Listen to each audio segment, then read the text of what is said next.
கிறிஸ்துக்குள் பிரியமானவர்களே, பொக்கிஷமான நேரம் நிகழ்ச்சியின் மூலமாக உங்களை சந்திப்பதிலே நான் மிகுந்த மகிழ்ச்சி அடைகிறேன். புதிய வருடம் நேற்று பிறந்தது போல காணப்படுகிறது. ஆனால் இன்று 5வது மாதத்திலே கடந்து வந்திருக்கிறோம் என்பதை பார்க்கும்போது ஆச்சரியமாக இருக்கிறது.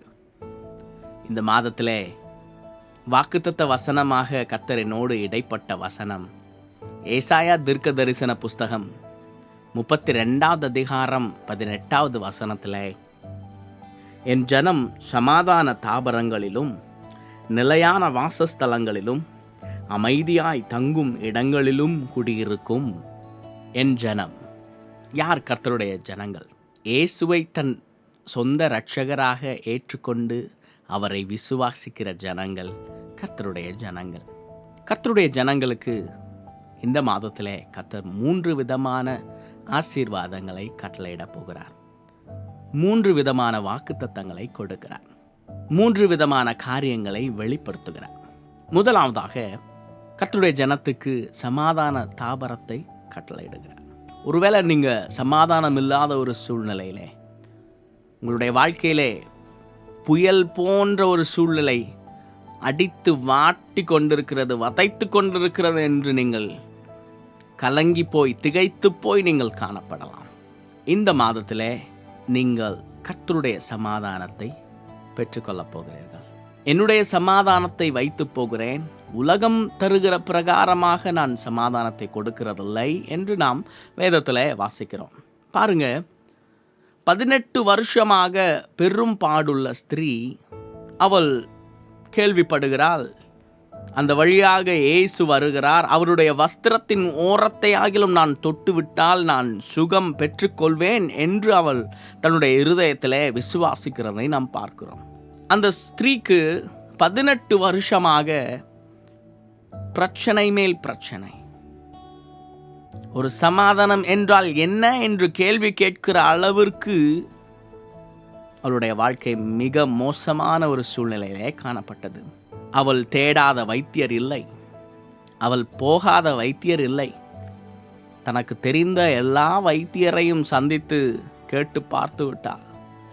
இந்த வியாதி எப்படியாவது என்னிடத்திலிருந்து நீங்கி விடாதா என்கிற ஒரு சூழ்நிலையிலே அவள் எதிர்பார்த்து காத்து கொண்டிருந்த நேரத்திலே அவள் கேள்விப்படுகிறார்.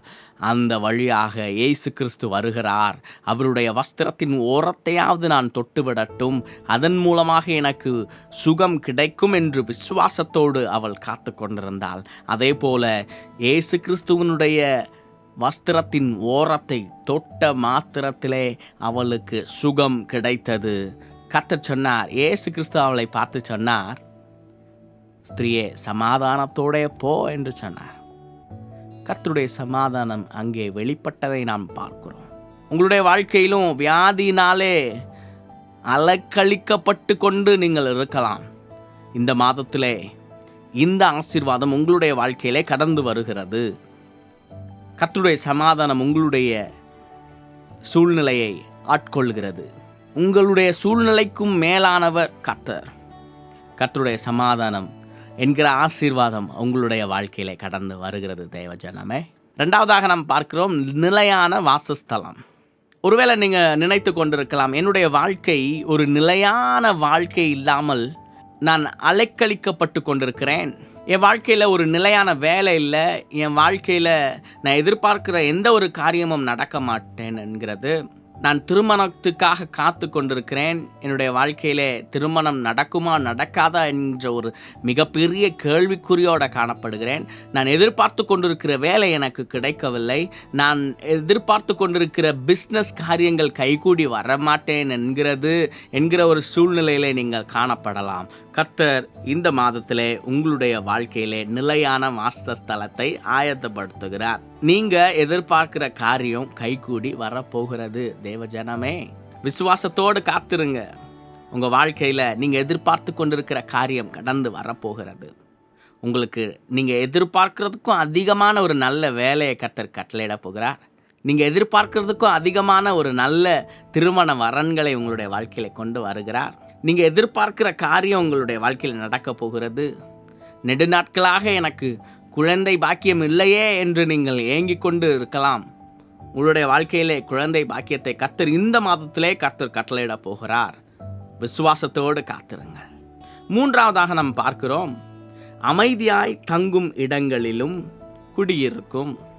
பாருங்க, இந்த நாட்களில் நமக்கு அமைதி என்றால் என்ன என்று கேள்வி கேட்பது போல காணப்படுகிறது. எங்கு பார்த்தாலும் சண்டைகள், எங்கு பார்த்தாலும் சச்சரவுகள், எங்கு பார்த்தாலும் போர், இது போன்ற காரியங்களை அதிகமாக நாம் கேள்விப்படுகிறோம். முன்பு கேள்விப்படுவதை பார்க்கலும் அதிகமாக இந்த நாட்களிலே கேள்விப்பட்டு கொண்டிருக்கிறோம். அமைதியான சூழ்நிலை எங்குமே இல்லையா என்பது போல காணப்படுகிறது. கர்த்தர் இந்த மாதத்திலே உங்களுடைய வாழ்க்கையிலே அமைதியை கொண்டு வருகிறார். நீங்கள் அமைதியாய் தங்கும் இடங்களிலே குடியிருப்பீர்கள். உங்கள் வாழ்க்கை பீஸ்ஃபுல்லாக மாறும். அமைதியற்ற ஒரு கன்ஃபியூஷனாக, டிப்ரெஷனோட காணப்பட்டு கொண்டிருக்கிறீங்களா? கர்த்தர் உங்களுக்கு வாக்குத்தத்தமாக சொல்லுகிறார், இந்த மாதத்தில் டிப்ரெஷன் இல்லை, நீங்கள் அதிலிருந்து மீண்டு வருவீங்க. நீங்கள் ஆச்சரியமான காரியங்கள் உங்கள் வாழ்க்கையில் நடக்கும்.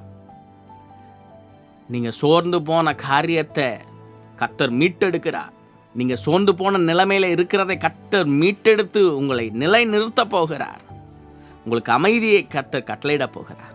இந்த 3 விதமான ஆசீர்வாதங்கள் உங்களுடைய வாழ்க்கையில கடந்து வரட்டும். நான் உங்களுக்காக ஜெபிக்கிறேன். எங்கள் அன்பின் பரலோக தகப்பனே, இதை பார்த்து கொண்டிருக்கிற யாராக இருந்தாலும் அவர்களுடைய வாழ்க்கையிலே நீங்கள் இந்த மாதத்தில் கொடுத்திருக்கிற வாக்குத்தத்தம் நிறைவேறட்டும் தகப்பனே. 3 காரியங்களும் நிறைவேறட்டும்.